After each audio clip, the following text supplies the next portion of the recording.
this is not up to me, but I'm hearing there might be a re-release of Unholy soon. Oh, really? With Adrienne Barbeau? Okay. Yes. It's a movie. It sure is. I'm surprised it's getting re-released. I just rewatched it. Oh, but that's cool. Yeah. I remember I posted it. You commented. I'm as surprised as you are. Yeah. The search of the 3 missing Montgomery College students continues in Frederick County. And I got to play with your wand. It was great. Definitely fun. Keep going.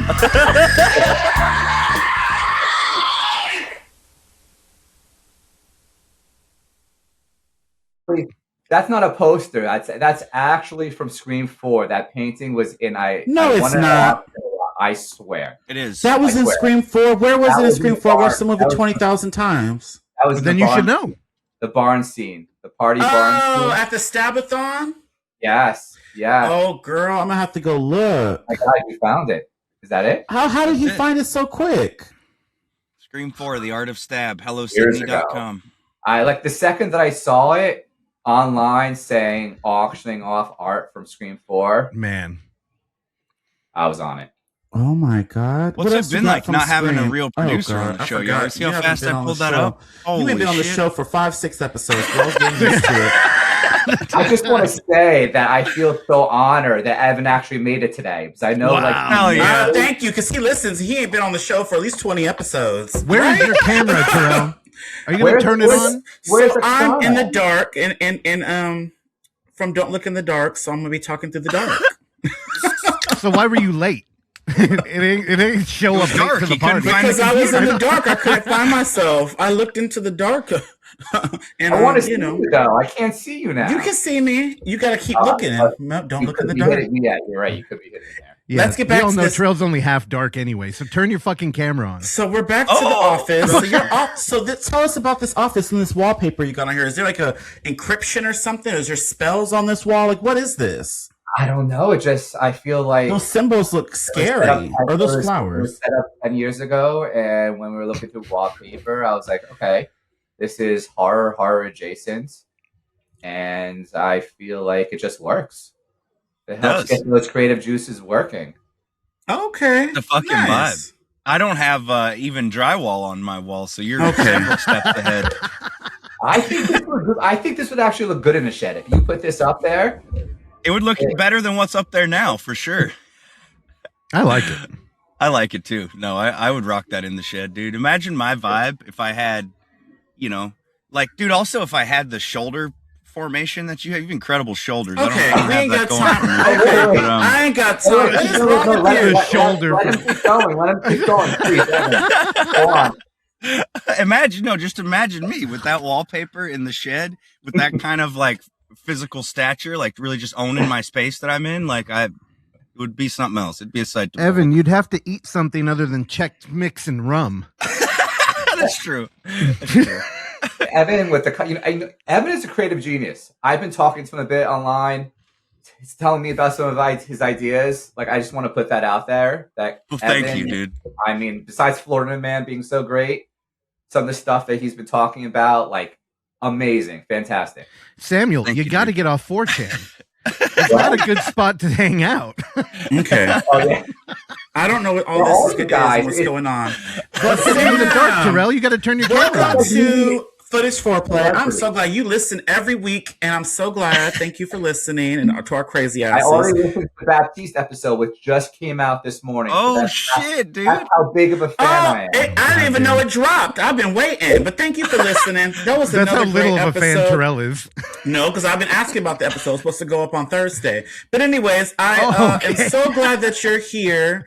And I love you, Sam. You came in, you love Buffy, Scream, and all this stuff. I was like dying to talk to you. You came to the festival the whole time. Yes, WrestleMania. Every day I talk to you, learn something WrestleMania? New. No one's asked you since, so I just want to. Yeah, no one cares about me. I don't care about his opinion on WrestleMania. They don't like wrestling though. So I watched the comedy portion of WrestleMania.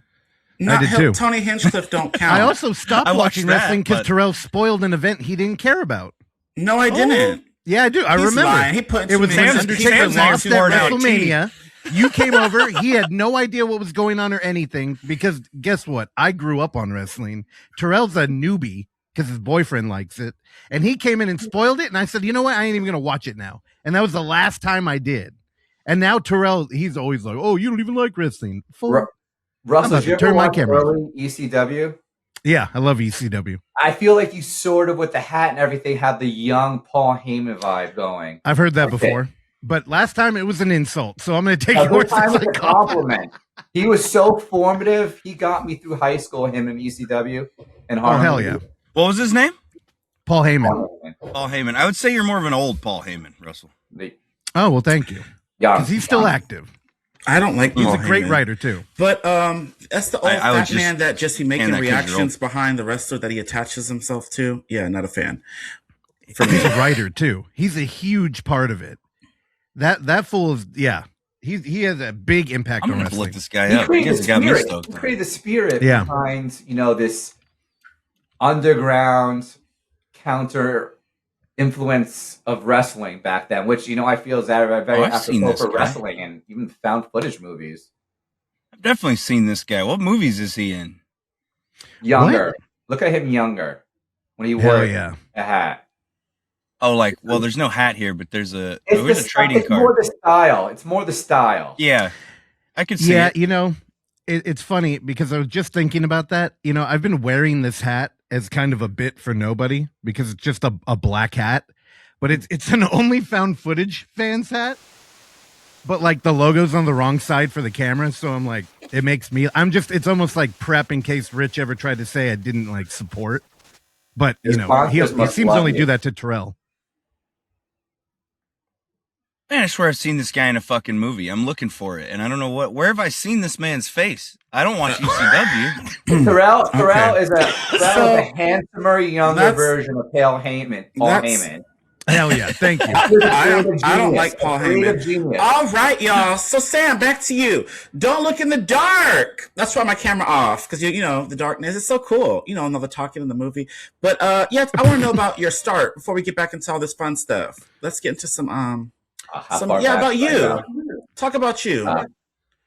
I went to Jewish day, so I was forced into the Jewish day. Oh, school you're Jewish? for 12 years, yeah. Oh, So a nice Jewish day school kid going into horror. Oh, that's my start. But yeah, and then I went to NYU film school. I went to screenwriting at NYU. So Wait, is this a full time? Do you have to live at this school? I've never heard of. I live in rural Mississippi. We don't have Jewish day schools out here. Or drywall. I had to learn Hebrew. Hebrew? You know Hebrew? What is that? Oh shit! I don't know if I remember. I don't know if I remember it anymore. But yeah. Oh, then you don't know Hebrew. Come on, Sam. I do know Hebrew. I can do this whole thing in Hebrew if you can respond. You could tell me. Say hi in Hebrew. How you say hi? Shalom. Hello. Oh, Shalom. Everybody, Shalom. come on. Terrell, you Shalom. better brush up on your Hebrew if you're going to go watch He-Man. Shalom Chaverim. He-Man. Oh, I can't wait to go watch He-Man. His nudes leaked. We're gonna get to that what do next you think? episode. So He speaks the Hebrew. next episode. So Hebrew. You know Hebrew. So what else? Okay, sorry, I cut him off. Okay, yeah. So then I was finally, broke out of my shell, went to college, went to film school for screenwriting. And over the last 20 years, I've had a bunch of direct to video horror movies from off of scripts that I've sold and optioned and, done okay, had some nice small successes here and there. And then Like Unholy with yes, Unholy. Brendan. He just rest in I know. peace to his soul, but you got to meet him and I was so jealous. So Yeah, talk when about I that met- a little bit. I can only talk about my experience with him when, the writers, they don't invite you on the set often, but they let me on set for a few days. And he was the nicest guy ever. I asked him to sing songs from the Buffy musical. Oh, He did. with him and Anya? And, yes, Or I Got a yes, Theory? Okay. I know. And he was super nice when I met him. And this is not up to me, but I'm hearing there might be a re-release of Unholy soon. Oh, really? With Adrian Barbeau? Okay. Yes. it's a movie. It sure is. That's I'm surprised it's getting re-released. I just rewatched it. Oh, But that's you did? cool. Yeah. Yeah, remember I posted it. You commented. I'm surprised as you are. Yeah. What's that feeling like of? But that's so cool. Of writing something that you're, I don't know, passionate about, and you like the idea, and then handing it off to somebody, and then just being like, well, I hope they do a good job. And then specifically, what if maybe you don't like things they did? What's that feel like? You know? Well, I'll say I didn't recognize the movie at the end from what I wrote, but that doesn't mean it was any worse than the script I wrote. But I did not recognize the final movie. But it was just an amazing experience because when they told me they hired Nicholas Brendan, and I was obsessed, just like wrestling and ECW, I was obsessed with Buffy the Vampire Slayer. That got me through high school as well. So it was just an incredible high to hear that they got Buffy the Vampire, Nicholas Brendan, and also Adrian Bravo, who's a scream queen and was incredible as well. And she's still working. And Terrell, you didn't love it? I didn't love the movie. You just gave Terrell his own energy, and I love that shit so much. I wish I could see Terrell's face right now. My face is on. My camera's on. You can't see me. Oh, did he? It's fuck. I gotta. I've been rolling my eyes every time you talk. I gotta see Terrell's. Anyways, I liked it. I didn't love it. Oh, where did he go?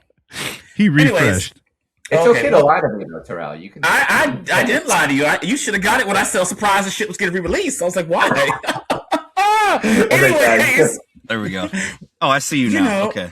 I liked it for Nicholas Brendan, and it's just I was getting lost in the sauce of the movie. Yeah, I don't know what was happening in this shit. Yeah. I was just like, oh my god, what am I watching? But anyways, I think it was a little bit too long. You can listen to it with the director and screenwriter commentary. That's the problem. For your third watch.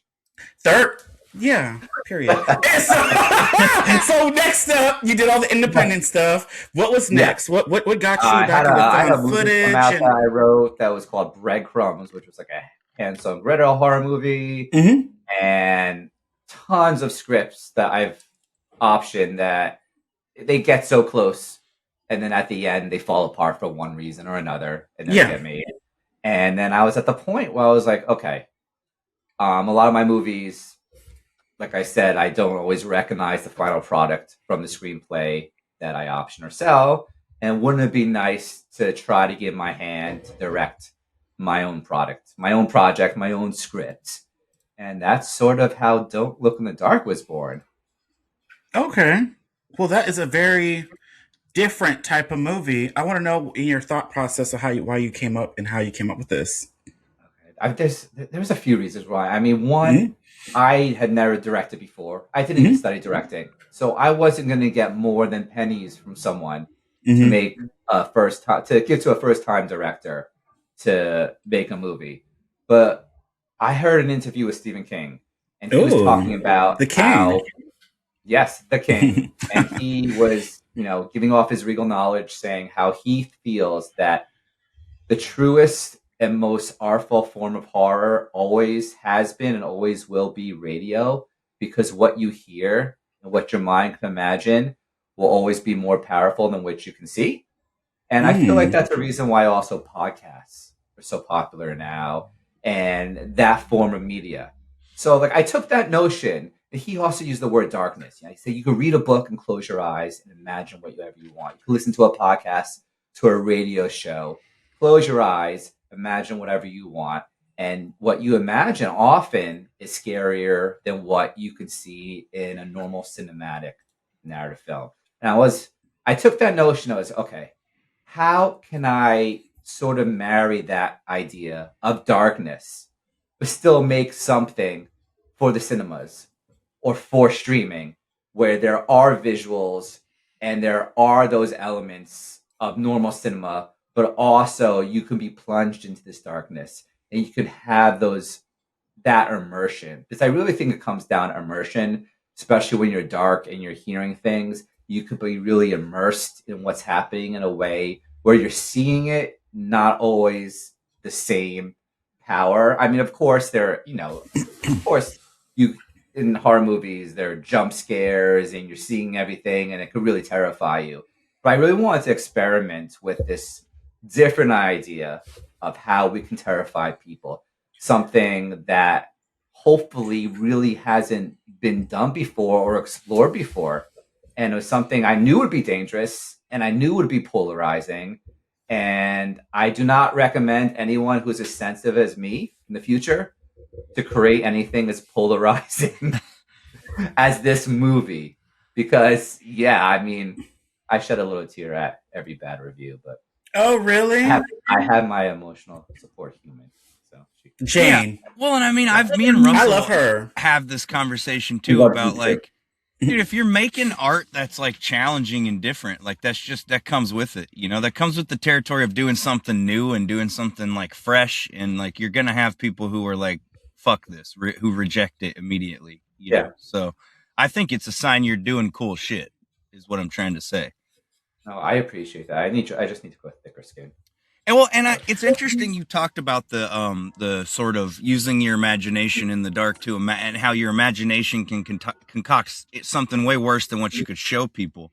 Because I remember that being a topic of conversation around like the original Texas Chainsaw and like how most people remember that being as like one of the most violent movies, but really most of the gore is implied. It's like it's cutaway before you actually see the horrible thing happen.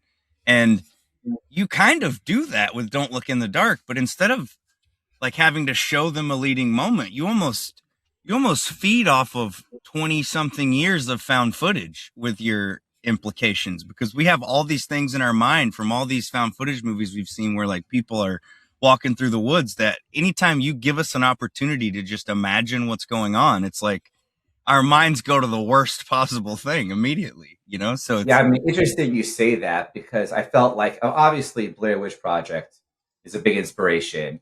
And I, creating this project and the screenplay, I was like, people, the second they hear walking through the woods or those woods sounds, it's, redolent of so many of these past movies that terrified us, whether it be as kids or seeing it recently, such as the Blair Witch Project. right. So we almost have that leg up. They are, ooh, people walking in the woods, it's a horror movie. You might be creeped out from those past memories of movies like the Blair Witch Project, which I was hoping would help fans even more and watchers even more as they watch the film. Because yes, you're immersed in a lot of darkness, Right. but they're, this path ethos of these found footage movies in the woods would hopefully be on your mind, be on the back of your mind, be in your subconscious, and just add that little bit more of tension through each scene and through each moment of Black. Totally. That's totally how it comes across. At least for me, obviously, with it being such a different movie, you said there's people it clearly didn't come through for that way, but I think that's how it's going to land for most people is like your mind goes to these places where you've been scared before because it's such a, like you said, just those sounds bring you there. It's such a, maybe nostalgia is not the right word, but it's the same. There's a line, you know what I mean? Like it's what came before. Yeah. There you go. Perfect wording. And another, like so many of like the reviews and everything, and everyone talks about the movie is 50, 60, 70% pitch darkness. And like one thing, like I'm trying to get out there that there's actually never a moment where it's pure black on the screen. Never. There's something hidden in every single frame. And some of that stuff that's hidden is not even from me. I went to our editor, and we're on the same page in terms of story and themes. And I was like, go ahead, put something in there that I don't even know about. And there are other people we went to do this. So there are more hints, both story, themes, all the above that are hidden in every single frame of the movie. And what we're hoping and what seems to be really happening is, depending how people are watching the movie, that they're seeing things that different at each screening, things that might be popping in the darkness in a really dark theater. Interesting. May not be popping up in the darkness where there's more in a theater where there's more lights. Right. And there's more of a grayscale in the ambiance. Yeah, where the projection's brighter or darker on different projectors. And like, I can't wait till it hits Reddit and a bunch of kids fucking get all these dark screens and jack the brightness all the way up and blow it up and show us. Hopefully there's nothing too dangerous or obscene in there, but I feel like everyone is. I was like, we should have asked you to put something in the darkness as well. Yeah, that would have been great. Part 2. Not tell me what's in there. Oh, God. Terrell just standing out there in a frame, just blended in. Can't even see him God, he standing would there. insert himself. Okay. No, you, not me. No, that'd be great. That'd be so cool. Yes. I would show up. I'm too white. Oh my God. All right.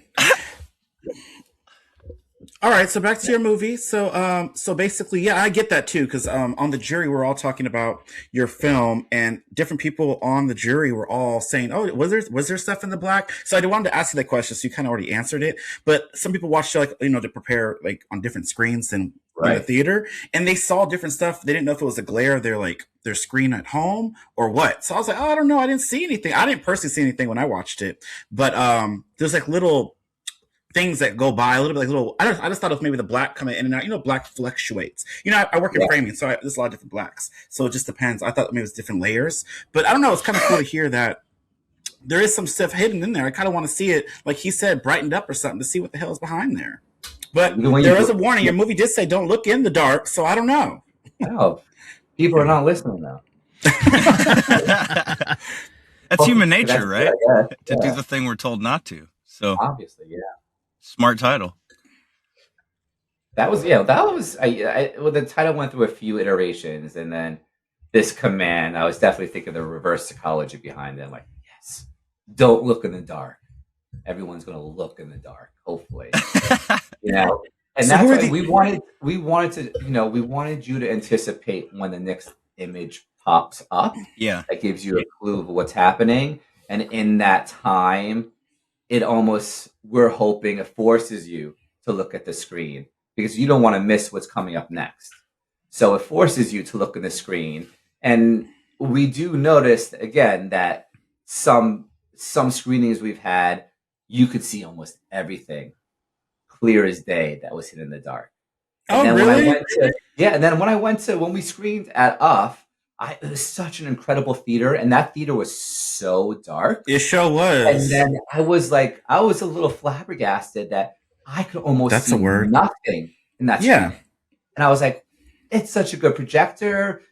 It's so dark. I guess I don't really know the nuances behind it. Maybe like as editors and filmmakers, you guys know that a bit more than me, but maybe theaters where there's a bit more light and that grayscale is a bit more in the ambiance, it shows up a bit more. Yeah, there's a thing, you can buy a machine to calibrate like a TV because, whenever electronics are factory made, they're made for consumer use. So a lot of the time there's like an industry standard that's supposed to just be the best on average with a little bit of fluctuation. Right. But one of the dudes I started the Overlook Theater with, he used to calibrate TVs. So we got into a big conversation about you have to make a choice if you want like dynamic color or like rich blacks. And it's like there's such a range and everything looks a little bit more muted if you do that. So I wouldn't be shocked if theaters just have variation in their own projectors too. And I mean, when I watched the submission you sent in, my living room projector had just died. So we bought a new TV and it was like off the rack. And those things are always cranked to be like extra bright, super dynamic because it's like catches your eye in, Best Buy or whatever when you're walking around. So when I was watching it, there was a ton of shit going on. Yeah, I could see way more on my computer screen at home too than at the Balboa. But I did notice too with like Florida Man was a little darker. I think just something to do with the calibration. Their calibration had it where it looked a little bit darker because even my movie here's the thing. Darker too. Let me tell you, when you're in a mall, I'm sure that they're trying to go for bright, dynamic, when you're in the Bay Area in an independent theater that just celebrated 100 years, one, either the equipment's just been around for a long time, or two, they're going for a more moody, dark tone kind of vibe thing. Yeah. So I think both have a very different experience. When I watched it, it's funny when you're kind of in the more dark version, because I definitely saw shit in the just what a weird conversation. You didn't tell me that. When I told you that I saw things in the dark. I did in the initial screening. In the early meetings we did, which shout out to Sean McDonough and Samuel. I think I told you this. One of the people that came across your movie first dove into it, and I don't think like he's friendly to like folk horror and like kind of like fantasy adjacent stuff, but like I wouldn't say he's a fan of like avant-garde film. Right. And he immediately came. He was like, "Dude, this is totally a thing that we should be showing, and that y'all are gonna love more than I did." I was very thankful to Sean. Yeah. Yeah, I mean, we were gonna watch it anyway and fall in love, but he just did it so early, and it's like it was just something I noted that's like, holy shit, like a Skinamarink type of anti-cinema film clicked with that dude, which is it's big. It's great to hear. So, again, I didn't realize that you had written and had been optioning scripts. And when I'm looking back, like I didn't know about the Unholy, which is a woman who lost her daughter to suicide, investigates a theory that may have to do with the young girl's death. Then you did Breadcrumbs, which is a group of college.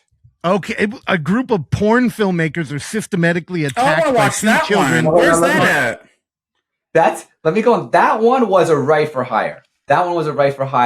Oh, sure, dude. Are you lying? Why you get so defensive with that shirt open like that? Come on now, Sam. I had a dress for the occasion, first of all. Okay. When this producer first came to me and he gave me that idea, I'm a bit straight edged. You are? From a clean cut. Yeah. Oh. I mean, yeah, Hebrew. Let's see the Jewish. You guys shared some of those drugs you were talking about. What drugs? You were talking about everything. I didn't have no drugs. I'm a holy man. I was gonna say, dude, you had drugs and you didn't share them. What the fuck, have no drugs. I think that's you, Evan. Okay, Evan. I'm grouping you guys together. Yeah, I do alcohol. Batty shot o'clock. I was so nervous and anxious. I was like, oh, I could have used some of that stuff. I was pretty heavy on the eating of the Xanax this year at the festival. Why? Probably a longer list that we could get into here. Yeah, I already know. But don't let Snow White bully you, Evan. Wait, what's the gossip? I love the gossip. What's the gossip? Hold on. No, look at what Sam did here. Very creatively, he just turned this conversation away from his movie about porn actors being killed by children. I think they said there would be tasteful nudity in it. It wasn't about because that was the concept. They said we want children attacking a house that had a porn shoot going on, and then when I saw it, I said, "Oh my God, there's so much dichotomy and paradox to work with here." The innocence of children, the adults, quote unquote, evil, or that's up obviously for debate, but of what was going on in that house. And I was like, oh, this is actually ripe for thematic exploration. I was like, okay, this sounds, I'll come aboard. They were going to pay me, and they were going to make it, and they did make it. Because of child labor laws, actually. The kids that they hired were almost mid-20-year-olds when in the script they were like 8 to 10. What? So how did they pull that off? It played off not. Let me see. That's supposed to be a kid? They're like a 40-year-old man. He's not got out of kindergarten. Yeah. He's 8. Oh my God. I know. This is I need to roast this movie. Where can I find this? It was shot on film. Russell, why'd you pull this one up out of everything? This is Breadcrumbs. Well, because I'm building towards something here. Oh, what are you building towards? Well, okay. Here. Oh, look at her face. He's laying out Russell is laying out the breadcrumbs right now. Yeah, I'm following the trail. You will like this more than Unholy. Terrell, you will like this more than Unholy. Oh, I bet I would. I already like it already. So, Sam, here's the thing. We were all introduced to you where it's kind of like, again, I keep throwing around this term of anti-cinema. And I do want to mention that in the lobby after your movie screened, I was just, congratulating you and telling you how much I like the film and how interesting, like, when you watch as many movies as we do, you kind of you start to starve for something, doing anything different. Yeah. And it's always good when it's rewarding. And I think I had mentioned to you that I always encourage people making movies that are going to really be abrasive on the broad market.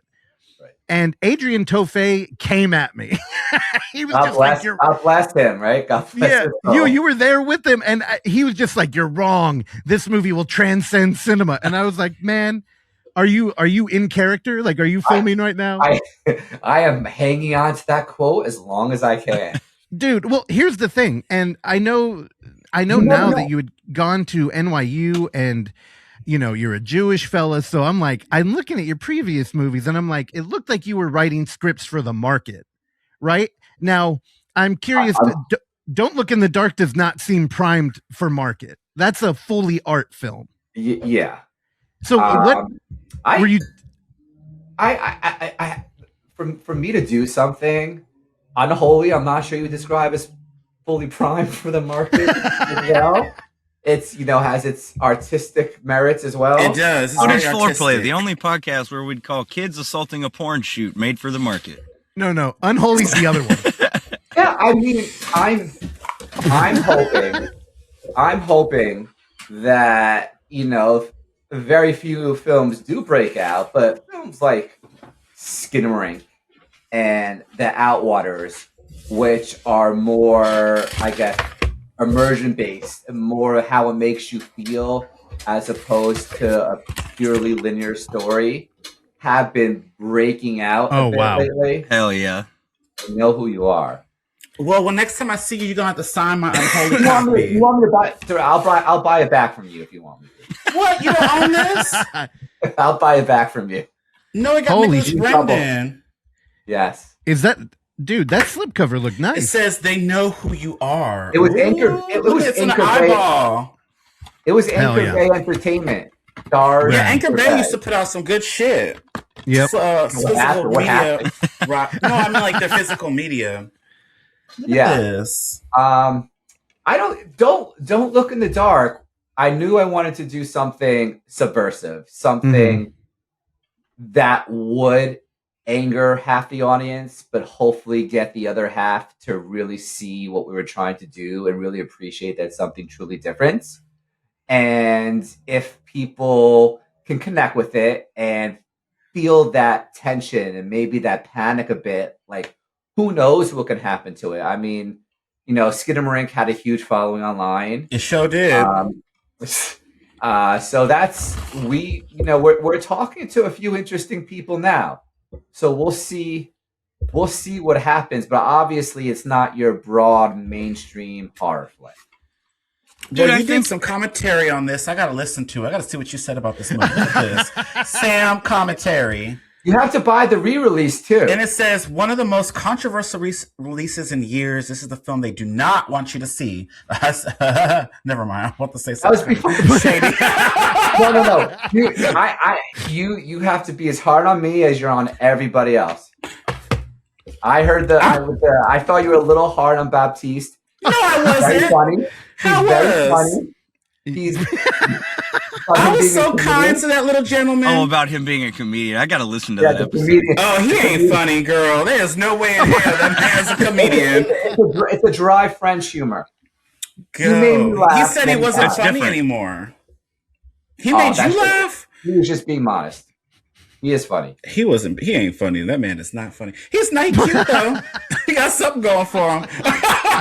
Cheers to that. Oh my God. So Sam, like where you are now, do you think you're going to go back to making more scripts for for option? No, or do you think you're going to start directing? I want to do a found footage movie with visuals. Oh, yeah. Good. Okay. Let's get into some juicy stuff. What you got in your mind? Your anxiety mind. What you got? I want to know.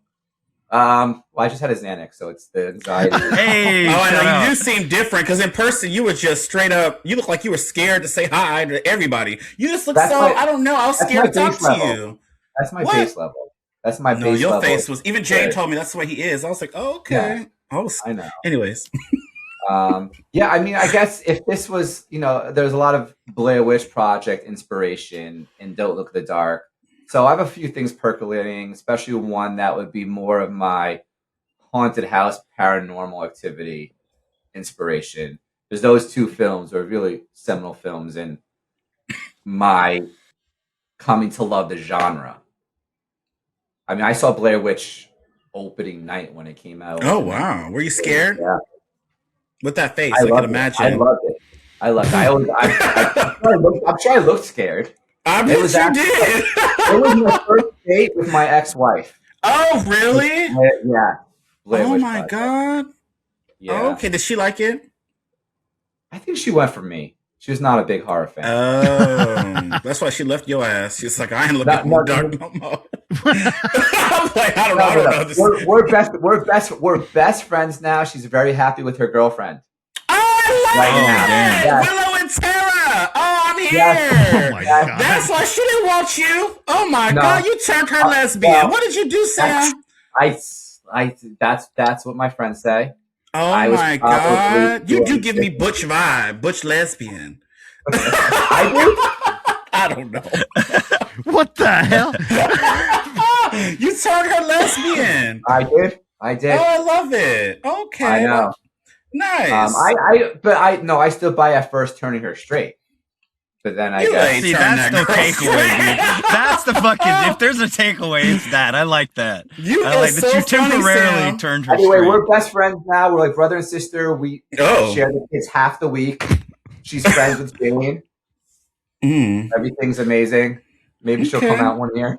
She came out already. I mean, There you go, Terrell. She Good is job. out and proud, and I am happy for it. I live for that. Oh, okay, I gotta meet her one day. Yes, definitely bring her out again. There you Anyways, go. Evan had to nice. drink to turning women into lesbians.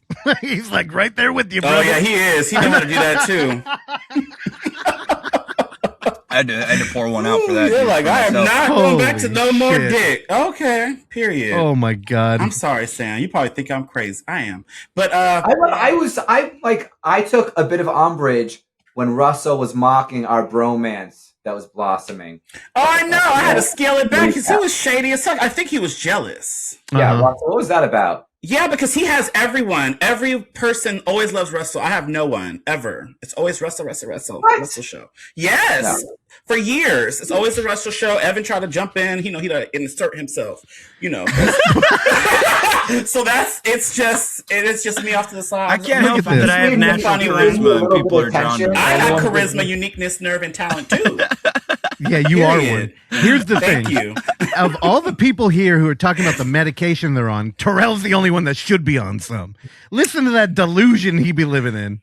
Ain't nobody like me. Nobody No, listen to me. Terrell is. Thank you. I was telling Evan, I feel like I'm here with celebrities after listening to you Oh guys. God. Oh God, this I sounds wish, like. I'm like, where's Oksana? She seems like the voice of reason. Oh, I love her. She's not If here there for is, that. if there is a voice of reason on the show, it's most definitely Oksana. I know. It's A voice not of any of us. apathy is Oksana. And also she's in the shooting location of Scream 5 Modesto. So shout out to Oh her. yeah, Sam Carpenter and Richie. That was a strong installment. Damn, dude, the last good Scream movie. Shit. I would No, agree we ain't with talking to you anymore. Let's just rank the Scream movies real quick. So rank the Scream movies, Sam. that. 1 through 7. One. Rank them. Best to One. worst. 1, 2, 5, 3, Hey! 6, 4, 7. Okay. Evan, Okay. put your helmet on. Okay. Nice. All I right, was Sam. wondering. I think I asked you that already, so I just wanted to see if it changed because mine changes all the damn time. But That's just yeah, because they're all so strong in my opinion. I love them all Now- for different reasons. Sam, I know you listen to the show. So I posited a theory that Scream has now given up the mantle of controlling the conversation of slasher films to Terrifier. Did you hear that? I Or do you agree with it? If you did? No, I think Scream's the king. I think Scream's the king. I mean, Do you get what? So here, let's talk a little bit about Scream 7. There's been enough time. Dude, they have gone, I think that they have completely knelt to Art the Clown in the way that now they're in the 7th entry of this franchise. And now we're doing fucking Hatchet style wacky zany kills. And I'm like, I know in 5's your 3rd ranked, which I think is kind of wild. It is. But 5 rules. The whole like the ghost, like that was kind of like a half step into like supernatural. Billy's, and for a little bit of foundation on my theory, I do think it's evident that Scream killed all of the supernatural kind of like fun elements that were happening in the 80s with slashers, right? Like we had Jason going to Manhattan, he was now undead. Freddy's a MTV pop icon, and Scream kind of grounded it in reality. Up until 5, it stayed there pretty firmly. And then by 7, we have kids getting impaled on beer taps with beer shooting out their mouth. Yeah, that was I didn't personally connect with that. I mean, I feel all the first couple of Screams, you had him bumbling a bit down the stairs. Yeah. That was the little bit of the goofy moments, or maybe the over the top moments. It was goofy, And but now- also grounding, right? Because you never saw killers trip. They were always these flawless, perfect killing machines, and it's like that's not realistic. They would fuck up, you know. So, That's a great point. That is a good most point. of these killers probably would bumble down the stairs chasing after these girls, and boys. But I do think because of Terrifier and what it's become, that movies such as Scream 7, that they're trying to up the ante with the violence and the gore and all of that. I mean, I prefer the old way. Yeah. You know, I'd always still be up for running. But there's a new generation of fans, new generation of people that are watching. Some people they went to go see this movie, didn't see the old ones, or they watched them all before going into this. I personally like Scream 7. I don't know if it's the last on my list. No, I did. You probably heard it on here, but I loved it. I like it as a Sydney story through and through. I think it was arguably her best acting in all the movies.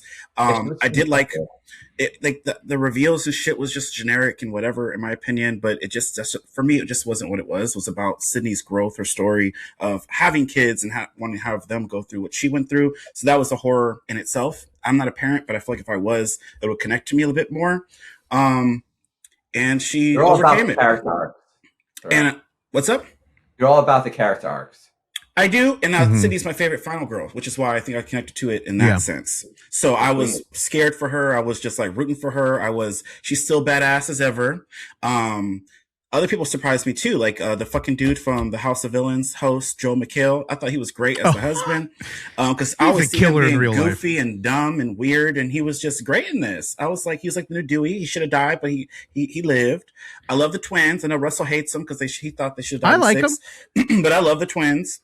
Gail Weathers, now that's the queen, the icon, love her. She's the moment. And I loved her moments in there. She knocked the car. I don't know. I had a good time with it. I watched it twice in the theater, and the whole theater was just so into it, which is why I didn't understand the reviews, because everyone's cheering and excited and people were gasping in certain parts. So I don't know. I don't get it. It was very entertaining in my opinion.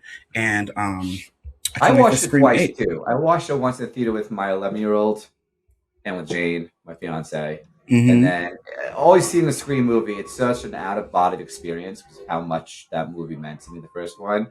So it's harder for me to appreciate it. Then I watched it again at home by myself. Didn't let anyone come with me.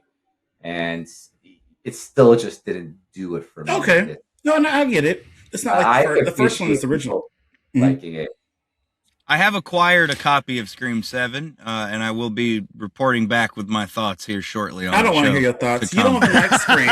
We had this conversation right now. So Scream. So let's go back to your rankings. Well, hold on, Terrell.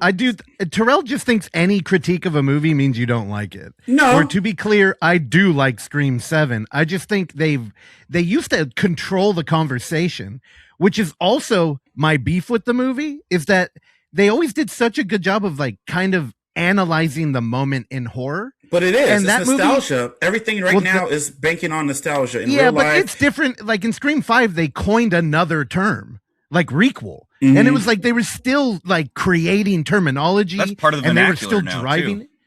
Yeah, well, I mean, with 7, they kind of just were like, AI bad. And that was kind of the only broad conversation. But they could have went into that a bit more or better.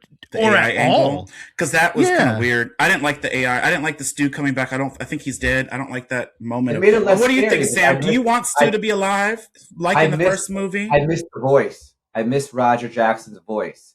When I had Stu on the screen, yes, it was exciting at first, but it didn't have the same tension No. of hearing the voice, I feel like, which was put, towards the wayside in Scream 7. I really missed the voice. But another interesting tidbit about my past is I actually worked as an interviewer on a Scream documentary that was put out.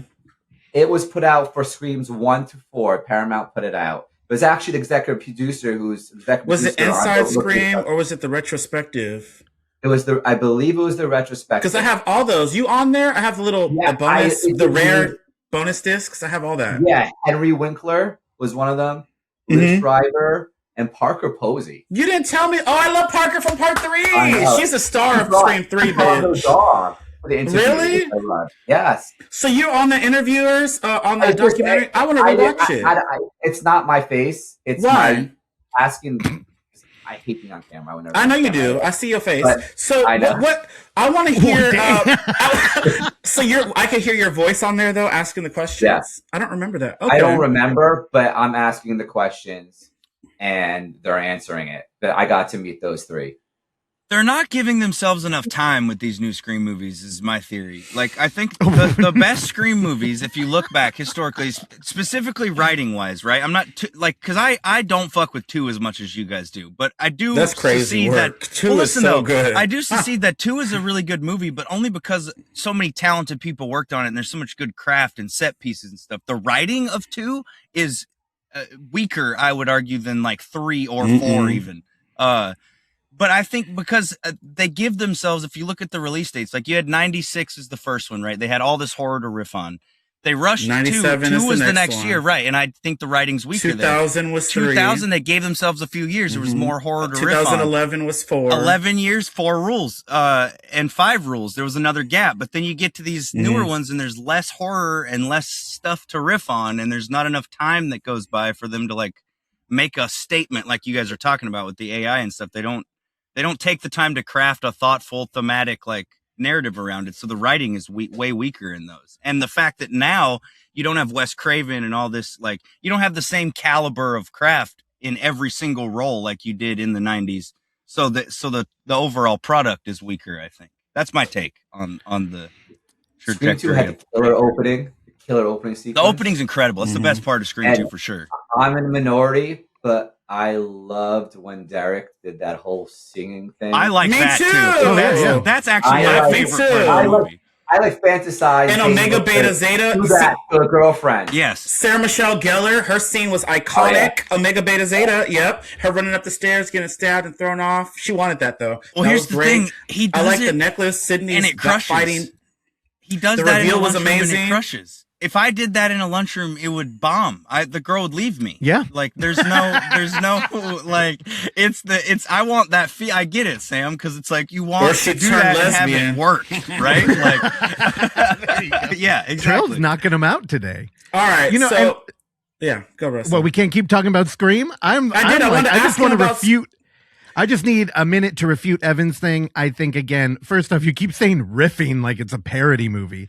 It's not. It's a movie. I don't mean riffing in a funny way. I mean riffing creatively to talk about a thing that's been happening for years now because we had a decade of franchises. So the fact that they made a sequel and then talked about sequels, because Randy gets overlooked in this. Yeah, that character had Scream 2 is iconic. He crazy as hell. I'm so sorry. I do agree though. I think that opening is like. That's like important cinema, like just period. Like, if you were going to have a highlight reel of like movie theaters, 100 years of film, that should be in it, like included. Right. It's so fucking good. And I would argue too, the sequel thing is part of the fact that it is still only the second entry in the franchise. So there was still a lot of things to riff on in terms of sequels. Creatively riff on. Let me fucking clarify. But I mean, like so with these later ones. Yeah, that's why he likes 3. There's just not enough material for them to like. At least not with the people who are writing it. And I don't get how Kevin Williamson, dude, why didn't you do more of that guy's themes are always so strong, like Faculty. And I'm such a theme fan. Here's the thing. Are just not, they're not here's there. my hot take. I think Wes Craven is a little bit overrated. Okay, let me take that back. I think he's don't overrated. like Nightmare on Elm Street. I like 1 and Well, Last that's because you have Nightmare, bad taste. So it's like you just have bad taste. Okay, I want to mute his mic because I'm getting annoyed. The thing is, Kevin Williamson, his script was fixed by Wes Craven, and I think when you watch 7, just keep in mind that is Kevin's vehicle. Yeah. So that's one of the main problems. I think it's actually poor directing that made that movie. But yeah, I'm gonna watch. I'm gonna report back. That's why he said he's not coming back for 8. Yeah, well, I mean, he's not dumb. So I also wanted to ask Sam why 4 was so low. I don't know. Visually, it had this.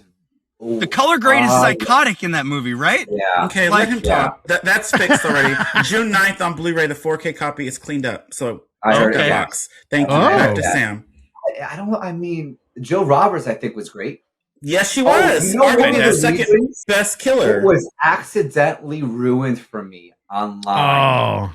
That might have really played a role. Surely played into Oh, I wasn't. I watched the midnight show and I was just living because I was rooting for my girl Emma Roberts, and then her ended up being the killer, killing her mom, and that monologue that was before its time, like who needs friends when you can have fans. She killed her whole family just to be the new Sydney. Yep. Yeah, I went to do my screening too, but weeks before there was something scrolling Twitter that popped up for a second, and I was like, "Oh my god!" So that was very frustrating. So maybe that colored my opinion of the film. Okay. I'm just wondering, did you watch the Scream, the TV series, the MTV and VH1? I tried. Don't say you tried. You tried. Which one did you start with? The first one when it first came out. Oh, I loved it with Emma and what were their names? I already forgot. Brandon James. I like that storyline, and then they cut it. Season 2, they had a cliffhanger, and then they didn't, continue the storyline. They changed it up for 3. They brought back Roger L. Jackson. Yeah, I don't know. I liked it though. Okay. Listen, I hate to cut your Scream talk off here, Terrell, but I do have another question before we digress at some point too about Don't Look in the Dark. From a production standpoint. Oh boy. Do we have to talk about those? No. No, I just want to know, with there being so much darkness where it is so audio heavy. Good start. What did the production look like for that in terms of, did you shoot all of that audio in camera, or was it afterwards you recorded? We shot the whole movie audio with the actors, with labs in the woods. And they didn't have to worry about setting up shots, setting up, lighting. So they were really able to, I feel have this freedom that a lot of actors don't have, because we did the whole thing just recording an audio script first based off the screenplay. Okay. So that's what we did first. And then we went back and then we got visuals to intersperse throughout the film. Oh, you almost did it the inverse way, the reverse way of the way most people would go about it. That's interesting. Another interesting thing is the script. I wrote a script, and then that's how we did the movie. And there was a lot of improv as well. But then afterwards, hearing 100 hours of dialogue, we almost had to create a new script based off of what the best takes were, what the improv was. So we had to almost go from the beginning, take all the dialogue we have, so we didn't have to match it to their mouths. So we created a new script after getting that dialogue all recorded. And that was interesting also, because we were able to Frankenstein moments so precisely, where we could take literally 25 different words to have 25 different takes and make a conversation with the characters, right, through editing to create what we felt were the best moments in conversations and everything. So it was a long process in that sense, and it was an interesting, what, like you said, Evan, a lot of people say it's almost like the reverse process, and we had to have a sound cut before we a final sound edit before we even went to the visuals. Yeah. So what did filming on set look like? Who's there? We had Rebby Paganini and Dennis Puglisi, our actors. Mm-hmm. There was me, two of our producers, and our sound guy and his team. That was it on set. And were you like framing anything, or is it like This is based in terms of this for the audio? We weren't framing anything. I was just working with the actors, and they would go and reenact what was happening, and we would just get all the sound. When we went back to the visuals, I tried my best purposefully to every image that we have was supposed to either give you a hint of something new, have something there that if you watch it again that you might realize you might have missed something, or to get the most punches possible, a few tiny jump scares. So those things we had a cinematographer who worked with the iPhone for, and we actually used myself and Jane because we would have had to bring the actors so many times back into the woods. So we used myself and Jane wearing their clothes a lot. So we're in the movie as a lot of the buddy doubles. Oh, okay. And there's actually a funny story because my son... give us some sneak peeks. Sneak peeks of what? You know, so you're filming like some stuff that no one knows. Oh, you could do that, but all the other, you know, stuff that people ain't gonna know. My son, who sort of plays the child in the distance that we get glimpses of. Yeah, we went out to shoot with him. The one that watched the Chest movie. Yes. Irons. Oh, cool. Fan.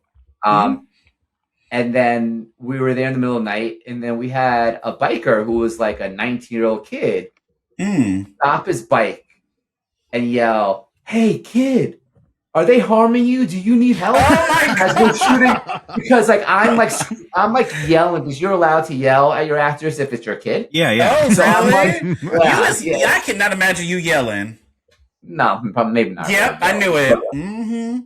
But like, calm down, sit in the corner type guy. Stern, you know, because he had to go into this hole over and over again, and a kid on his bike thought he was actually coming to rescue and saving my son's life. He thought he was a hero. Calling the cops. Yeah. What? And we were like, you a cop caller? No. We're just like shooting the film. And my son was he's wearing this white gown dress that you see glimpses of in the movie. And they were like, what the fuck is going on? You know, as we're like, I have my boy dressed in this dress, making him go down a hole, you know? I don't know if they thought there was some like Megan Goes Missing shit happening here or whatnot, but. And were you shooting with the phone, or did you have like a? No, everything was shot with an iPhone 15. Oh, really? Yeah. The 15? Okay. No, it's funny because, you know, God, just talking to filmmakers for over a decade now, you would always hear stories of like police pulling over on the side of the road to check the body bag. They're like, no, we're making a movie. But back then they used to have like a camera that, you know, you would buy, where now when you only have a phone. Yeah. And it's like, yeah, I don't know. So what, did you just show him your phone? You're like, no, we're doing a movie. He's like, okay. He said something. He was like, "Oh, TikTok." Damn, that had to hurt. Do you just agree? Do you just say? Because I feel like my instinct would be like, Yeah, I was like, TikTok all the way. Putting my son in a dress and have him go down a hole. Did he? Man, I mean, if you're gonna be like, TikTok, I'd be like, what's your at? Yeah. Let me check this out. I know, no, but he was good to go then. He was well, I mean, I guess he tried, right? He wins points there. Yeah. All these fucking kids and their TikTok. My son was ready to ask for help though at this point. It was like cold and raining, and he was doing this for like. Oh my God, that's torture. He was ready to actually. He was ready to act like something was actually wrong. Let's watch our words here. Yeah, he learned from the last movie about child labor laws, so he's like, let's just bring my kid out. I know.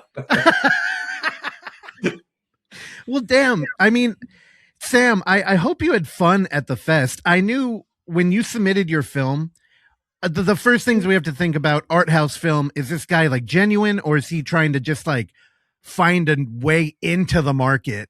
Because I think, you know, when you see a movie like Skinamarink or anything doing something that drastically different, you're like, are they just trying to like weasel in here? And, you know, I mean, clearly that wasn't the case. But then I became so excited because I knew our house would be the place where you would be most appreciated. Yeah. I just think I said it was one of the best experiences of my life. I mean, well, sorry kids, but I don't know if I'm not even sure. It might eclipse that. I don't know. No. Well, I think you've heard me tell other like directors on here who had given up premieres that it's not really about that for us. Cause I just know that our festival, the agreement with the audience is that we're going to show you found footage horror, and hopefully we're finding the most interesting, the best quality, the most overlooked, like, we're curating a thing here. So they're excited to just take that in. Where at another fest, I could just imagine, you're at like, I don't know, like a second tier horror fest, which is a good thing. That's not a shot. And then you walk into Don't Look in the Dark and you just have something in your head that is not what you're seeing on screen. Yeah. I mean, we started with the New Jersey Film Festival, which is actually a pretty good film. But that's where The Outwaters premiered. Okay. Yeah. Yeah. I could tell by, when half the people leave before the question and answer, that's the 50% of the people who probably did not like, or, the muttering throughout, like, what? There's no pictures and that stuff.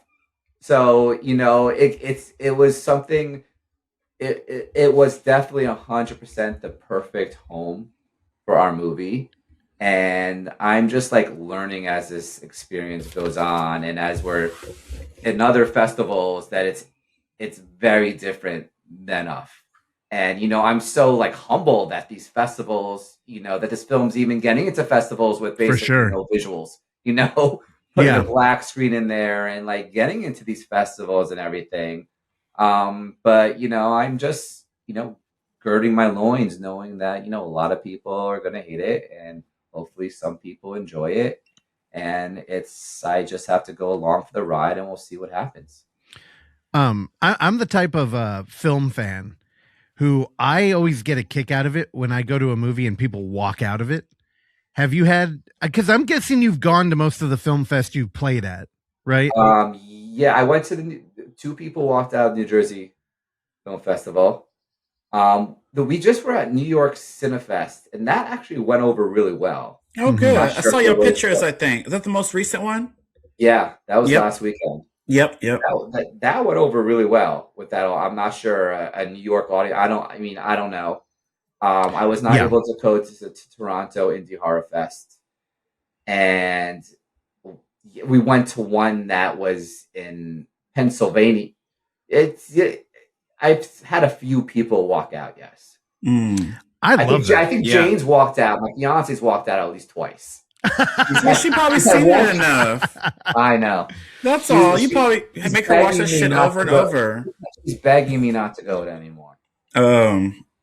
No, you got to. I should get a cocktail and just sit back. I will not be able to handle not having my emotional support human. Yeah, you need her there. Get her a drink. I know. Yeah, that's true. Yeah, I'm not shocked that it played well in New York. I think when you find a city that has like a strong cinema culture, a movie like yours just begs conversation.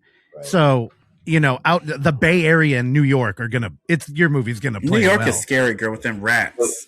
We're going to New York. I can't go there. I'm gonna die. They're big. We're going to Idaho next. Idaho. Why Idaho? What's out there? It's a new festival. It's called Spark of Madness Film Festival. Okay. And they got a killer lineup. They have like Grind, which played at South by Southwest. Oh yeah, Bray Grant's new movie. You saw that already, Evan? Because you be seeing them. No, I like her stuff though, so I want to see it. And shout out to the homie Heroes. She is, yeah. And shout out to the homie David M. Dawson, who has some clips from Flesh Games in Grind in the new movie. So how do you know that? I'm excited to see it because he told me. Oh, so yeah, and we had they had films playing that had played Tribeca, South by Southwest, Panic Fest, and I was like, the airplane flight. They canceled Spirit. I think I have to go. They canceled Spirit. What do you mean? Hold on. What? Oh yeah, Breaking Wow, news. There's That's no all Spirit breaking news. It's been Airlines all anymore. over the internet. Yeah, it's done. And For they after used to give 34 you years. when you'd board any Spirit flight, they'd give you a loose cigarette when you got on. That was tight. Oh my god. Okay. And then Oh, yeah, so God. like I think I'm going to Jane refuses to go, so I'm gonna have to go She myself. refuses. She can't take off work anymore. Oh, Yeah. you keep making her go on these tours and shit like you Yeah. Beyonce. Okay, Yeah. so you're going to And then Idaho?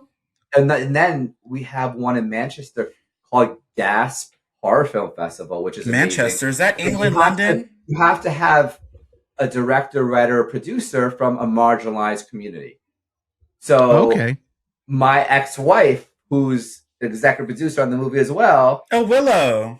exactly, Willow Mhm. helped us get into this horror festival, Gasp, which is actually really cool, and they have a really good modus operandi and what they're promoting and everything. Oh, I love this. That will make you Oz. You a werewolf. I love this. Oh, it's so cool. I'm sorry, y'all. Anyways, Oh, that's that's great. tight. I'm glad you're booked and busy. And yeah, I can't wait to see where this is going to go. So what is next for Don't Look in the Dark besides the film festival run? Have you had any And we just started talking. distribution? We just started to talk to some interesting people, you Mhm. know, and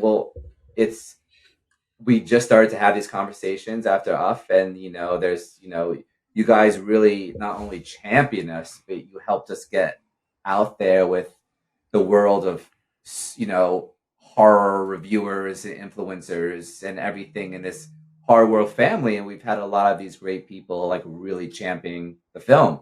Mhm. And that's really helped us a lot, and having all these people reaching out. So, Hell yeah. once they watch and see that there are no visuals, that'll probably be the end of it.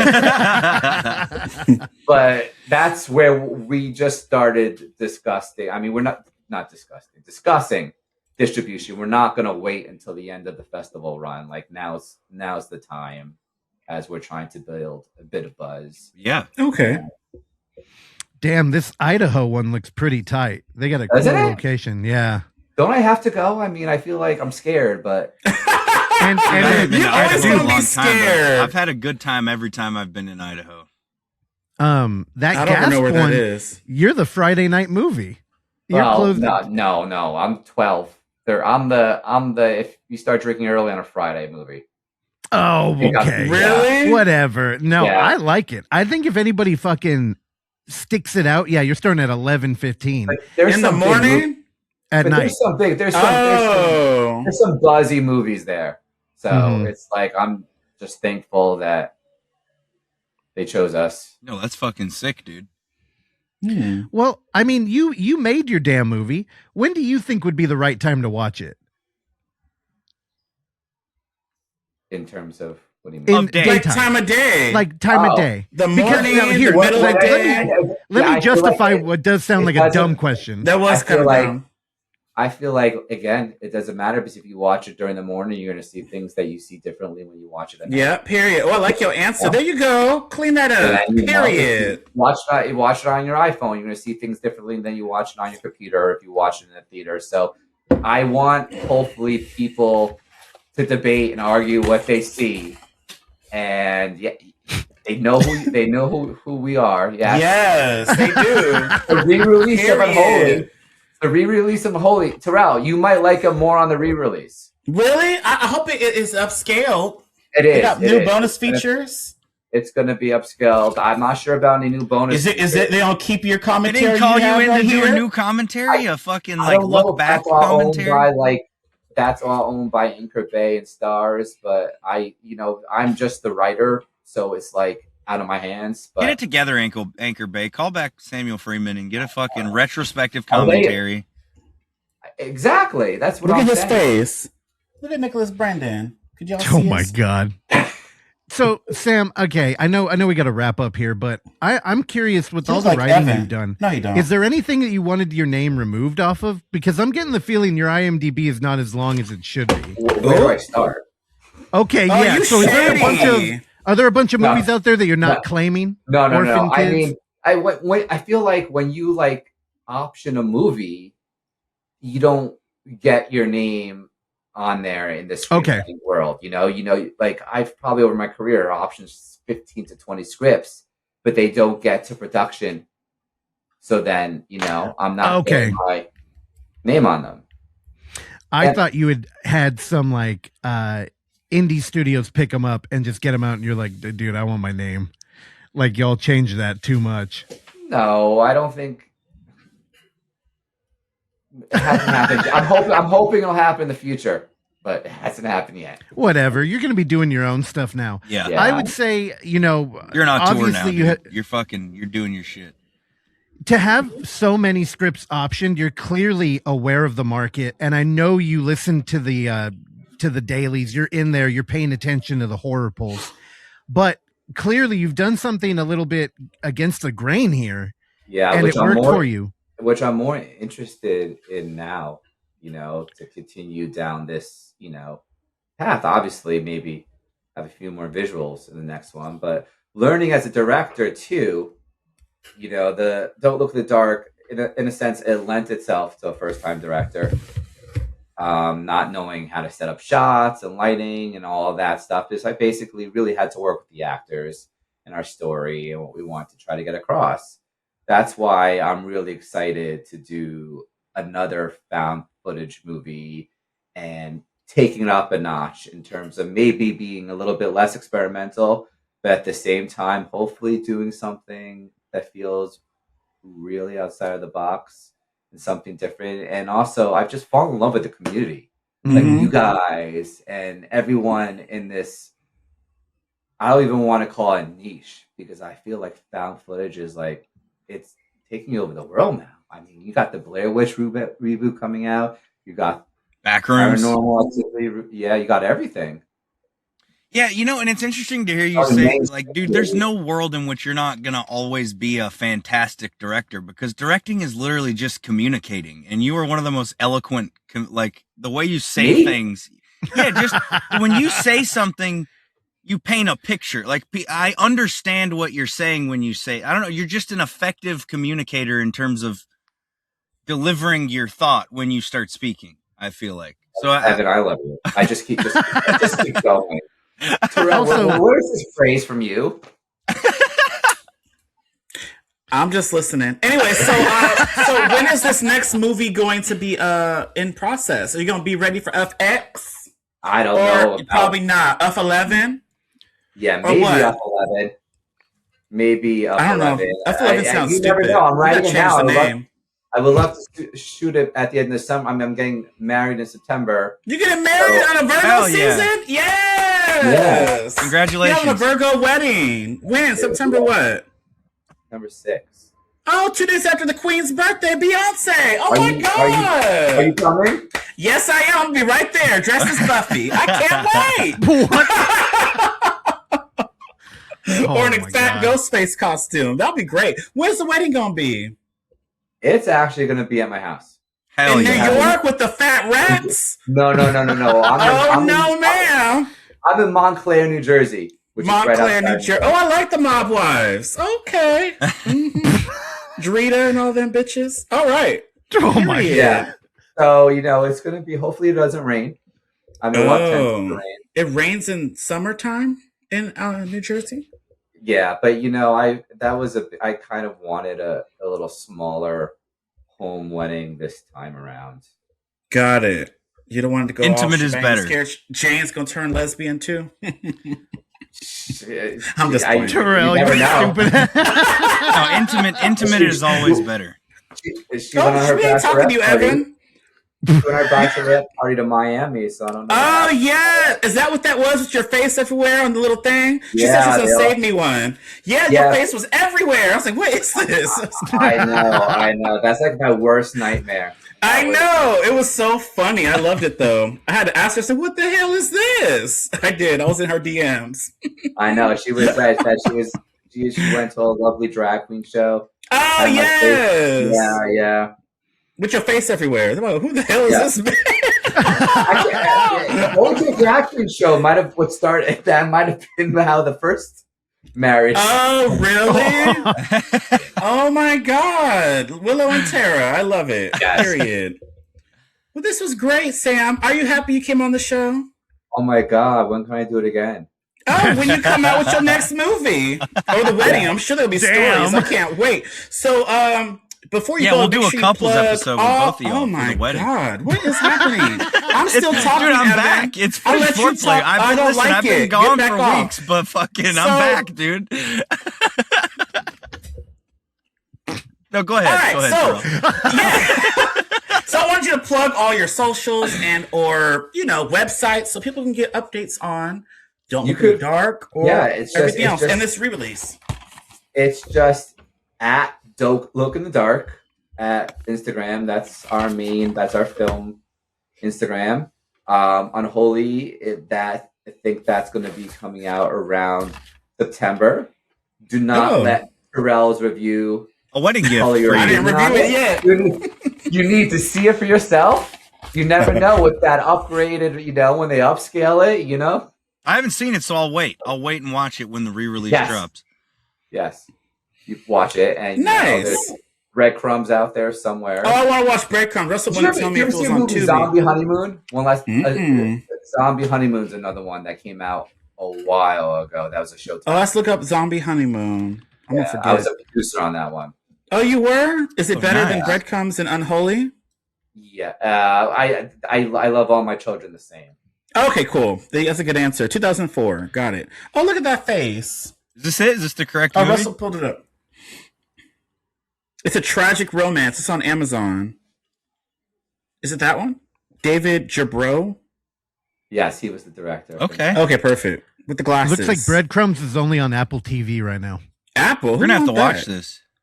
What was I wanna that watch movie that came Breadcrumbs. out a few years back where the couple goes on like a honeymoon retreat to the hotel and like eat each other? Spoiler. What was the fucking name of that movie? They call it 69. It feels like it'd be a good pairing. Insert a rim shot editor for me, please. No, they weren't And eating one of the- ass. They were literally taking bites. It was a bath salts kind of thing. Are we supposed to answer that? think I it's a don't good know. time to I don't end know the what's show. happening. Evan's I clearly tuned it had too out. much. All right. Want to check Thanks it out? again, Sam. I'll Don't Look in find you the Dark is name, playing- Sam. Please do. Message me. He's dying to know. Wow. Sam, Is it I a love you, family man. movie for the whole family? It is, yeah. Maybe Yeah. don't watch this one with your son. Yeah, I don't know. This Yeah. one might be heavy for an 11-year-old. Start him young. So Sam, I love you, man. Again, I implore that you keep leaning into the more fringe ideas you have. I think they're a lot of fun. And also, I'm gonna make a plea, which is gonna sound a little counterintuitive given the episode we just did, but I would protect that enigma you have. I don't know if I would go out there and tell people, like, literally look into the dark, like save it, because like Evan's right, when Reddit or where he hangs out, 4chan discovers your movie, I think that will be a great like And you cross edit it out of the conversation. interview? Yeah. Yeah. No. Well, just I make think it when people dark are like, "What every the fuck time. is there shit going on?" and then they communicate with people who didn't see it. Yeah, I think You know it's what I better mean? if they Like- don't know, and then they see it, and then they have a conversation about it, because that draws more shit to the people watching the movie. So I get All right, what you're coming from. good advice. So for the next podcast, Yeah. We'll fix it. Because Or I'm sure do you have a them. lot of them. Do a Harmony Don't worry. Korine thing and say Um, something different every No, we time don't you like talk Harmony about Korine. it. You know, like So, Sam, also don't worry. According to Terrell, our only listeners on this episode, so nobody will hear it. I will Period. hear it. I will listen to it at least twice. hell Oh, yeah. so nice. My mom will listen to it. Oh, she go listen, Hell Mama, yeah. Mama Yes, she Sam. will listen to it. Did I say Mm. anything bad? I wasn't really on Xanax. This is just my normal comma. Yeah. Okay. Yeah, I thought she was lying. You a little mentirosa. I get it. Okay. Period. I took all Well, mine thank you enough. for coming to this episode of Footage Thank you guys so Foreplay. much. I I'm love scared I I'm going to really get cut do off. I'm love trying you to talk guys. fast. you will. You guys are superstars. I love you guys. Thank Thank you. so much for the genre and for the industry, for horror itself. So Period. Dude, we love you and thank you for coming on the show. This was great. And that's it Bye, for guys. this week's Footage Foreplay. We'll see y'all next time. Bye. guys. Love y'all. Thanks for listening to Footage Foreplay. If you enjoy the show, please consider leaving a review, sharing it with a friend, or simply hitting like. These small gestures are a great free way to support this mayhem, and if you find some footage we should be fondling, email us at footageforeplay@gmail.com. Check back every Tuesday and Thursday for new episodes, and remember, don't skip the foreplay.